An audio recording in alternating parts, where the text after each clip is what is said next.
Sorry about that. My bad, Danny. That's okay. All of this is part of a wider push to try and obfuscate the massive industrial scale killing which is happening in Gaza and the popular reaction to it, which is accumulatively over the period of these 7 to 8 months, millions of people in the street. It's tens, if not over 100 direct action operations against Israeli arms sites or companies that deal with Israeli arms in this country. It is a pushback against young people in university who are setting up encampments. And it's a way for them to try and explain away what has happened. But it's also part of a wider crack which is developing in the relations between Israel and China and Russia. So really, to start with, it's important that people are aware that when the Iranians launched the Operation Al-Wa'd al-Sadiq, as it was known, which was the unprecedented move of striking Israel with ballistic missiles and striking Israel with drones. This took place with missile guiding systems that were using Beidou, which is a Chinese company, and GLONASS, which is a Russian company, meaning that the satellite systems that were being used for this unprecedented strike on Israel were both China and Russia. Now, these are major global powers, and Israel is extremely unhappy about that. When we also look at the Russian role in Israel's perception in October 7th, you have the information coming out from Palestinian resistance factions that actually they were granted the licenses to produce Kalashnikov bullets locally in Gaza by the Russian government. Now, from the Russian perspective, it's likely that that would be a response to Israel siphoning small Tavor rifles to the Azov battalion in Ukraine. Obviously, that preceded the granting of licenses by Russia to the Palestinian resistance factions. What also took place was the figures from Hamas talking about the Russians saying to them that they wanted to teach the Tawfan al-Aqsa operation in Russian military schools not long after it had happened. And then you saw the response from that was Israel in November of last year start to apply some of the sanctions that the United States has been encouraging the rest of the world to apply on Russia. And so you see a real crack in the relationship between Russia and Israel. But then you have the Chinese aspect of this. Now, of course, China has the comprehensive strategic partnership with Iran and the projected investment of over $400 billion in Iran over the next 2 decades. What you also have is, according to the Israelis, China operating an informal sanction regime on Israel by no longer exporting to Israel the dual-use civil military exports. So Israel have been looking at it and saying, why are we not receiving these exports from China that we usually would that could also be used for military equipment?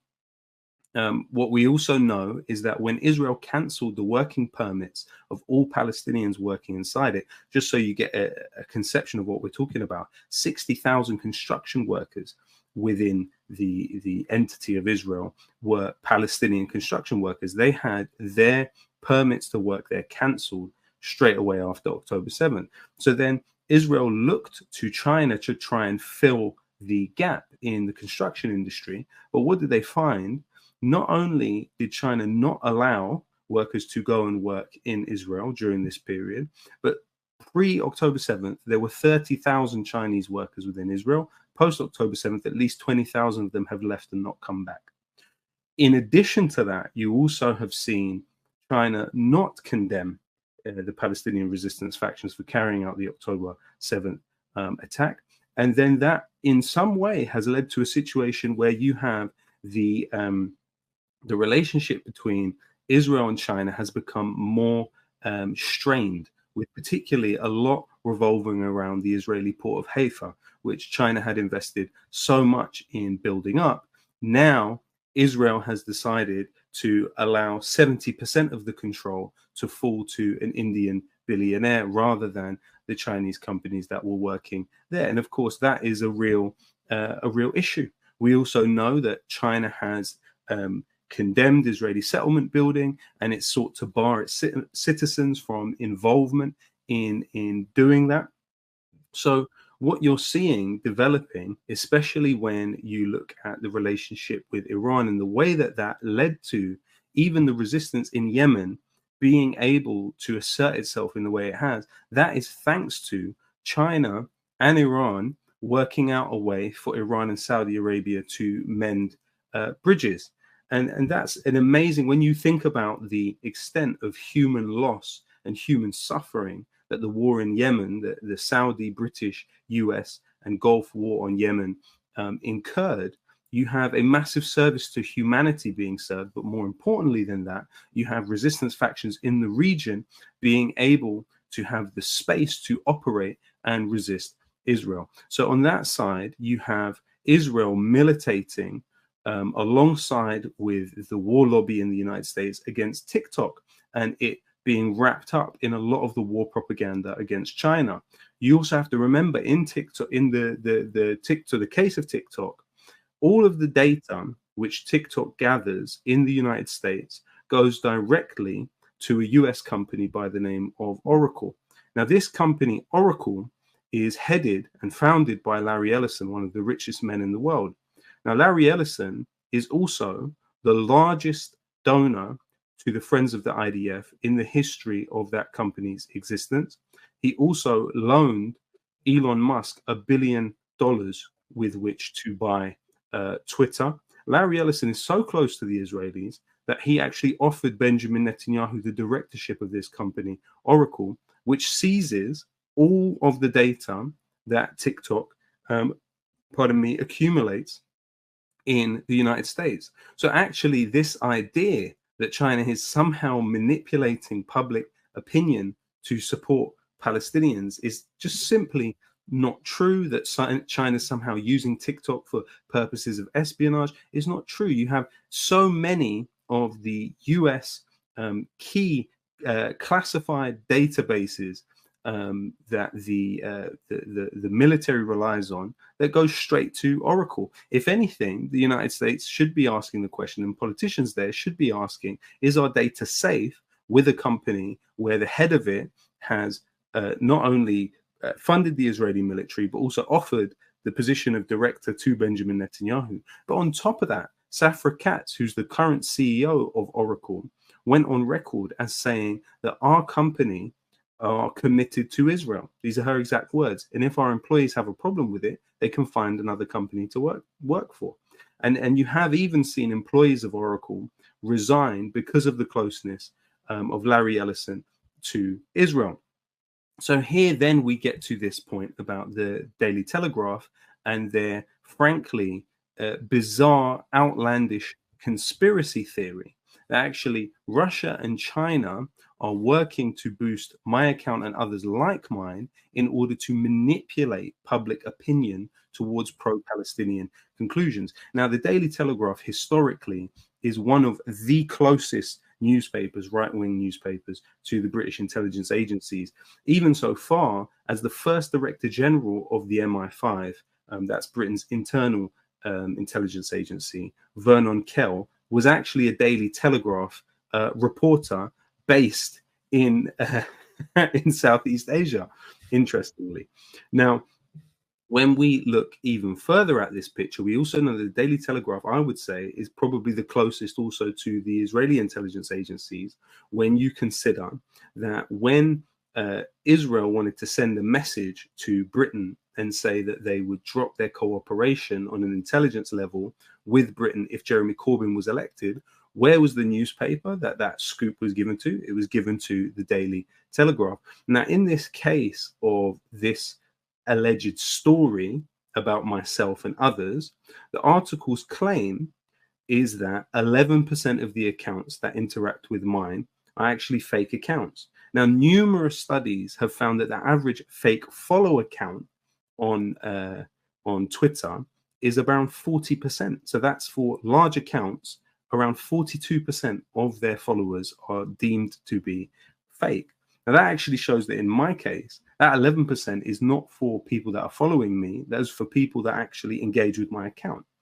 So it's far below average. But the important thing here is that the company that was able to deduce this information supposedly goes by the name of Cyabra.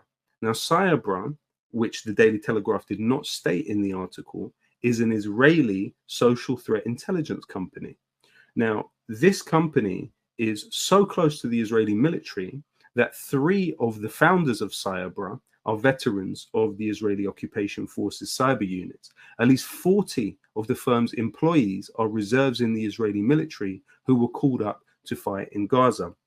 Cyabra is in fact so close to the Israeli occupation forces that the CEO, Dan Brahmi, a former combat instructor for the Israeli military, gave a talk recently with the office of the Israeli Defense Forces spokesperson's unit titled On Alert with the IDF. So what you have here is the anatomy of spreading false information in order to give people a perception which is very far from reality. It is about projecting the all of the energy that people have. You know, people are naturally against seeing videos of human beings being murdered in the most horrific ways. It's not me, and it's not anyone else, and it's not fake Twitter accounts that are creating that perception. Actually, it's Israeli soldiers who have been incentivized to upload videos on TikTok.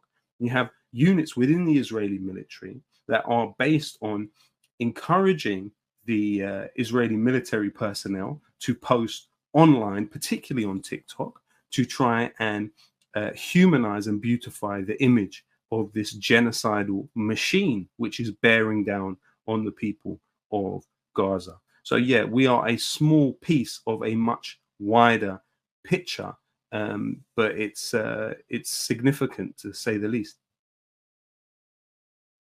Yeah, yeah. Lowkey, could you talk about in the piece you mentioned Civitas, you mentioned Robert Clark was the senior fellow that commented on this. You mentioned that firm. There's also this larger Defending Democracy task force.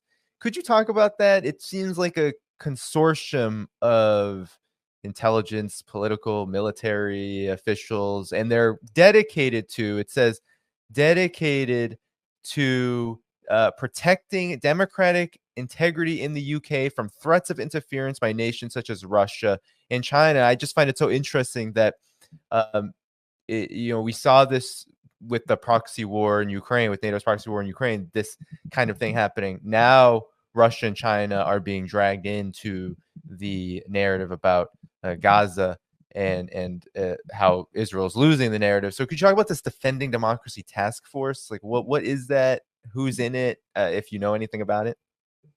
So Defending Democracy Task Force is this grouping which is headed by Tom Tugendhat, who himself is somebody that has very close relationship with the Israel lobby, and of course he oversees MI5. Now, Tom Tugendhat has pushed through this national security bill, which has different ways within it to squash the freedom of media to operate in a critical way around what the British security services are doing, and it limits people's ability to publish information about that.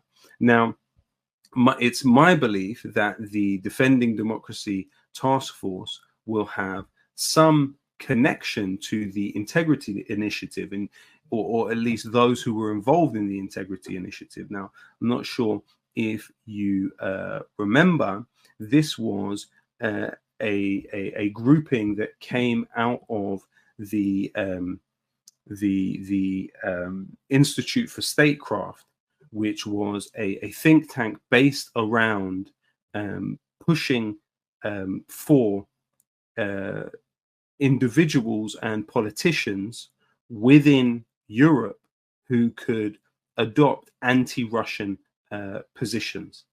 And so you saw exertions of power from the Integrity Initiative, which at that time it was a grouping of Western journalists who would coordinate the type of information they would talk about in order to put pressure on governments. And so in one case, you had the head of intelligence in Spain was about to be selected, and there was an individual that it was deemed by these essentially British spooks would be somebody that would not be trustworthy to toe the line on Russia.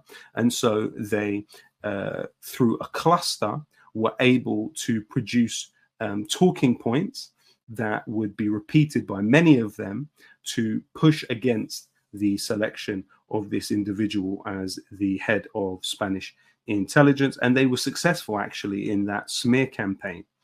And so my reading of this Defending Democracy Task Force is that it is an extension of that, and it's a way for the kind of silent war to play out and for the war of information to be extended. And I think, of course, this report, which, you know, you can barely call it a report, there's an anonymous source stating that they think China and Russia are doing something. There's then an Israeli intelligence company that claims that it has found this about mine and several other accounts.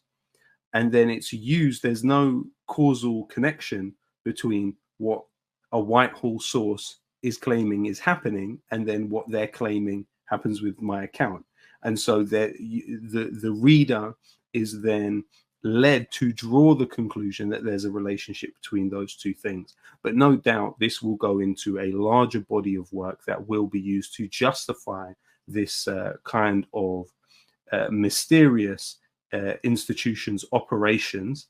And of course, they'll push for different forms of legislation to try and really assert full spectrum dominance in the informational sphere. Well, I think what's happening in Gaza, what Israel has been doing to Gaza with US, UK, and Western help has, I think, raised a lot of concerns by many more people maybe than ever before about Israel's influence over governments like the UK's. I mean, even here, I always pay attention to not just what is inside of a report, but also how a report is constructed. And at the very end, you have Israel's Minister of Diaspora Affairs, Amici Chikli, say that British authorities, quote, need to be far more active, far more aggressive against these enemies, which threaten not just the Jewish community, but the way of life and basic values of Britain as a democratic state. With another government spokesperson in the UK saying, defending our democratic processes is an absolute priority, and we will continue calling out malicious activity that poses a threat to our institutions and values. I mean, it almost ends with an Israeli demand and an affirmation that the UK will follow an Israeli. I mean, your reaction to what could occur now from this kind of mandate that this consortium of military intelligence operatives are kind of pushing forward? Well, I think ultimately on the personal level, there will be some form of lobbying happening, whereby social media companies are being sent certain reports that could lead them to agree with these individuals and maybe would push down an account like mine, just so we can get a further idea of how threatened the British government is, unfortunately, by things that I am writing on Twitter. You had recently a Muslim network within the civil service actually suspended from operations because they had been working on ways to help Gaza, but also, and this is cited in the Times article, they had exchanged anecdotes about a lecture I had given. So that was seen as one of the reasons that the Muslim network within the British civil service was suspended. In addition to that, you also have this Wolney report, and I think it's important we do touch on that. You know, Jonathan Woodcock was somebody who was a member of the Labour Party. He was the head of the Labour Friends of Israel, and he was in a situation where he was accused of sexual harassment by an aide while he was in the Labour Party. Now, rather than wait out the investigation into his conduct to be carried out by the Labour Party, he used it as an opportunity to bash Jeremy Corbyn and left, claiming that the investigation was biased against him. So therefore, he escaped any type of scrutiny about the alleged sexual harassment that he carried out, according to this woman who worked for him. And then Boris Johnson, the then Prime Minister, selected him to enter the House of Lords. Now, the House of Lords is a permanent for life seat where people are able to work on the legislation of the British state. Now, Woodcock then became Lord Wolney. Now, once he became Lord Wolney, he was tasked several years ago by the British government with preparing a report of over 100,000 words as the independent, quote unquote, independent advisor to the government on political disruption and extremism. And so now he has produced this report, and you have to remember that he not only was the head of the Labour Friends of Israel, he's also accepted funding from Israel lobby groups even as recently as January. He also traveled to Palestine on a trip funded by the Israeli government, where he planted trees with Israel's largest settlement building organization, the JNF. But also importantly, he is the chair of something called the Defense Purpose Coalition, which is a lobbying group that is paid by an arms company called Leonardo to lobby on its behalf. Now, he prepared this report looking at so-called extremist groups within this country. He mentioned in his report Palestine Action 103 times. He mentioned me 3 times. He alleged in his report that my music on occasion is a form of apologism for terrorism. He claimed that my song Long Live Palestine demonstrates anti-Semitic conspiracy theories. And he's also calling for the banning of Palestine Action. He's listed 40 recommendations, some of which are just truly astounding in their suggestions, and also dystopian in terms of what they would mean for democratic life in this country. So all of this is part of a wider push towards a more fascistic society, a narrowing of the political potential within the society, and the silencing of voices like mine who are critical of what the unaccountable parts of the state do. Yeah, definitely. And I remember when I was in Vietnam at the time, where October 7th, post October 7th, I think it was like October 11th, 12th, 13th, and it was, you know, Israel was full steam ahead in its horrific bombing campaign, in its genocide. And I remember Palestine Action on X. I would try to follow Palestine Action, and every time I would try to follow, I would be unfollowed. I'd be unfollowed. And of course, I think Palestine Action was trending at that time because Twitter X was literally preventing people from following it. So yeah, this goes really deep, and we definitely, I mean, that's why it's so important that we all elevate each other and ensure that we all have platforms where we can go, because the censorship is going to get more intense. And Lowkey, you've been dealing with this for many years.